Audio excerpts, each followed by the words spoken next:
Hello viewers, আসসালামু আলাইকুম সবাইকে। আজ মিনাস কিচেনে লাউ শাকের ভর্তা বানাবো। শীতের দিনের এই মজাদার রেসিপিটাই আপনাদের সাথে শেয়ার করব। আশা করি সাথেই থাকবেন।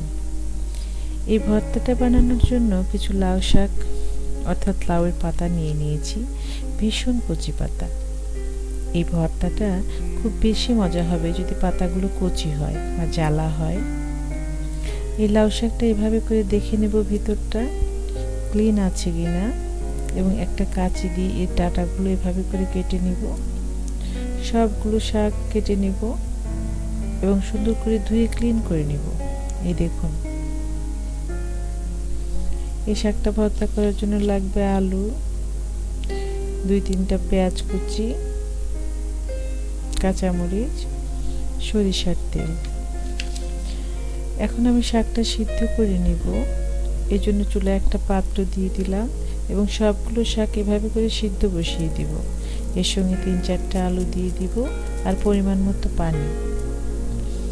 এখন ঢাকনা দিয়ে ঢেকে চুলা অন করে দিলাম।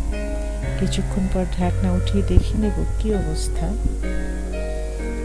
সুন্দরভাবে সিদ্ধ হচ্ছে শাকে বলক চলে এসেছে। কিছুক্ষণ পর চেক করে নিব সিদ্ধ হয়েছে কিনা। সিদ্ধ হয়নি, আরও একটু সিদ্ধ করব।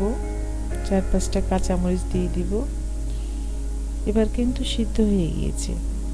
এই যে দেখে নিলাম, আলুটাও সিদ্ধ হয়ে গেছে।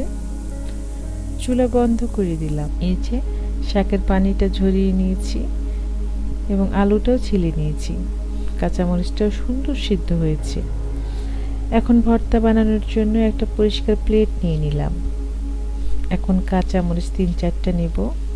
পরিমাণ মতো লবণ নিয়ে কাঁচামরিচটা এভাবে করে চটকে নিব। ঝালটা যার যেমন পছন্দ সেভাবে দিয়ে নেবেন। এখন পেঁয়াজ কুচি দিয়ে দিব এবং কাঁচামরিচের সাথে ভালোভাবে চটকে নিব।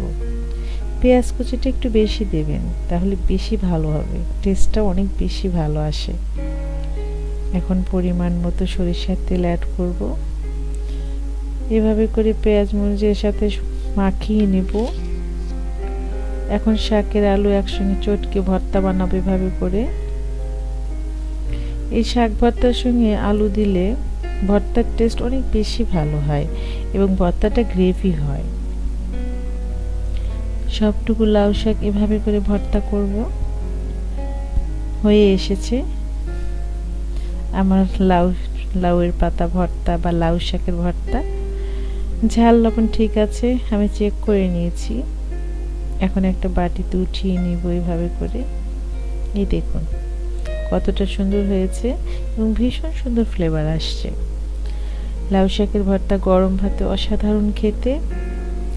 আশা করি রেসিপি ভালো লেগেছে। ভিডিও ভালো লাগলে চ্যানেল সাবস্ক্রাইব করবেন এবং পেজ ফলো করবেন। আজ বিদায় নিচ্ছি। সবাই ভালো থাকবেন, সুস্থ থাকবেন। সামনের ভিডিও দেখার আমন্ত্রণ রইল। আল্লাহ হাফিজ।